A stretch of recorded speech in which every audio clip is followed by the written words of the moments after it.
How did you get to Teatro dell'Opera of Rome? Yes, actually I won the audition in Opera Teatro dell'Opera in it was end of June. End of June or first July, something like that. I don't remember right now. And it was a quite big selection. It was really difficult because on that days it was like 37 degrees. It was really warm. It was really warm. And then I remember I jumped in the audition room. It was really cold. It was really funny, but it was really nice. And most of all, I really liked the fact that we did the second round on stage. In Italy, a lot of time you do those second round on stage, and I mean, you enter in a, you arrive there and you have the huge hall. It's just too beautiful. Just for that, it's worth to do an audition, in my opinion. Because when you arrive there and the Italian opera theater are just huge and just beautiful. It's just wonderful. This I remember, and that's it. Then in Italy, it's quite common to do the excerpts. Then in the in the pit, orchestral pit. They put you in the orchestral pit and you do the excerpts there with a piano. It was this day with a piano, so it was really nice with the conductor asking you to do things or etc. etc. So it was really, really, really beautiful. I really enjoyed. And then I start to work. It was on middle October, something like that. Yeah. And yeah.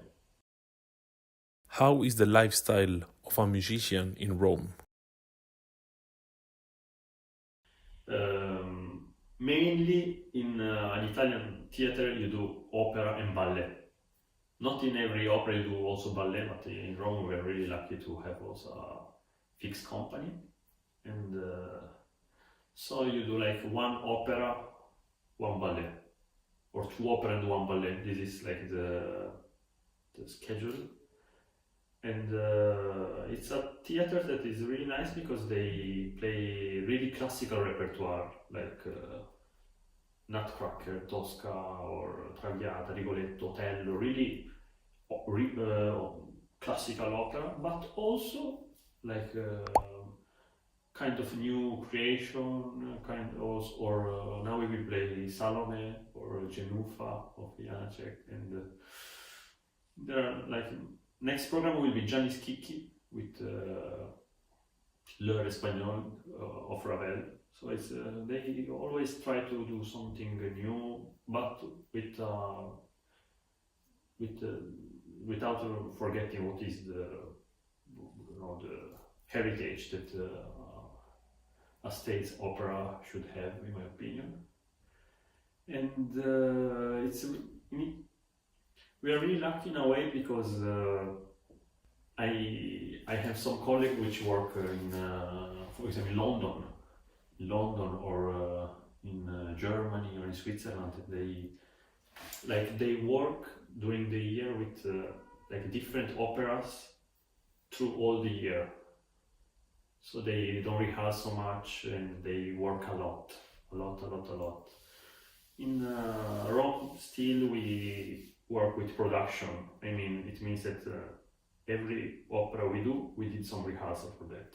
So this is really good for who play and also I guess for the people which listen, because it's really important to keep the quality, and for keep the quality, in my opinion, there's no other way than do rehearsal.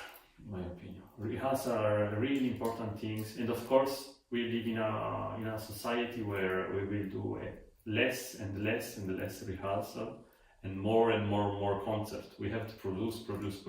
This is the reality. But I'm really happy that in Rome still is like there is a good balance. We did, for example, in December we did 14 or 15 Nutcracker, something like that, in a really short amount of time. But it's necessary because it's like Christmas period, But then we do another production and where we have a normal kind of rehearsal with a normal kind of schedule. It's really nice. I really enjoy these things. I remember when I was, for example, working in Estonia in the Eastern National Opera. I remember sometimes in a week we did like 5 different production. It was crazy. Like, I don't know, on Monday Rigoletto, then on Tuesday Nutcracker, then a musical, then Aida on Saturday, and then a musical on on Sunday morning. It's a lot. It's a lot. it's a lot.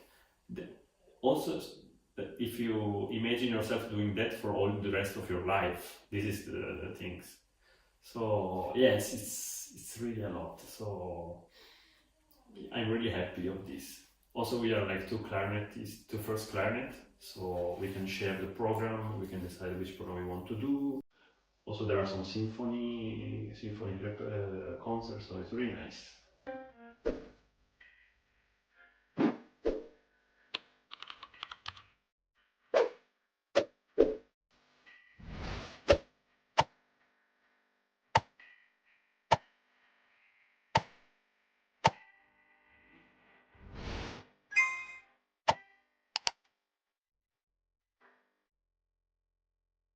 Can you share with us a funny anecdote?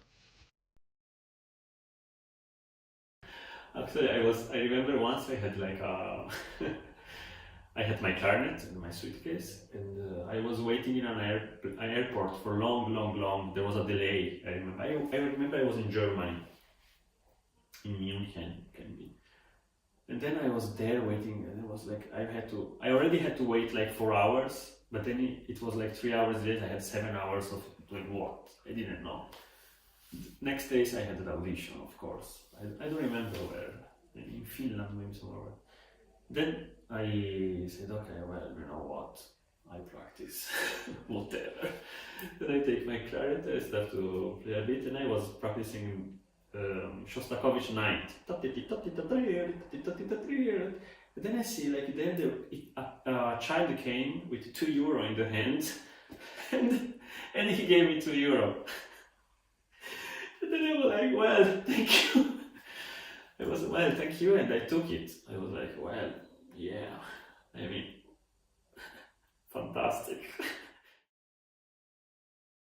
Any advice for the clarinetistas del futuro? Okay,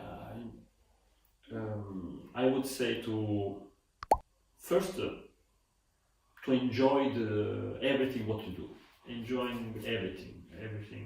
Also, either if you win or you lose or whatever, just to enjoy because it's like a long trip and it's a long trip and it's just too pity to don't enjoy. Sometimes I remember I had concerts where I was so nervous that I couldn't enjoy. This was, if I think now, I'm like, I could enjoy more. Was a pity, and yes, this and also to enjoy this, but also enjoy when you practice. When you practice, yes, to enjoy when you practice. This is the biggest advice that I could give. To enjoy when you practice and to be curious. Be really curious, extremely curious about everything, not just clarinet things, like outside of clarinet, art, science, sports, whatever. It's really because sometimes we are two musicians, two clarinetists, two like this. I don't know. We can be boring in a way, or we can be not human. I would say we can be a bit like a robot, and this is really important to enjoy whatever you do and to, of course, to never give up and to enjoy and to be and to believe in to believe that to have faith when to never like how to say to doubt yourself, you know, to doubt the fact that you want to do that, you want to do this, and then don't doubt that, and but also be flexible and curious. Yeah, to be flexible is really important. Yeah, to take all the situation how they are. To also when you practice to be flexible, to don't be too like this, too much in one direction. Yes, this I would really recommend to all the clarinetists del futuro. Yes.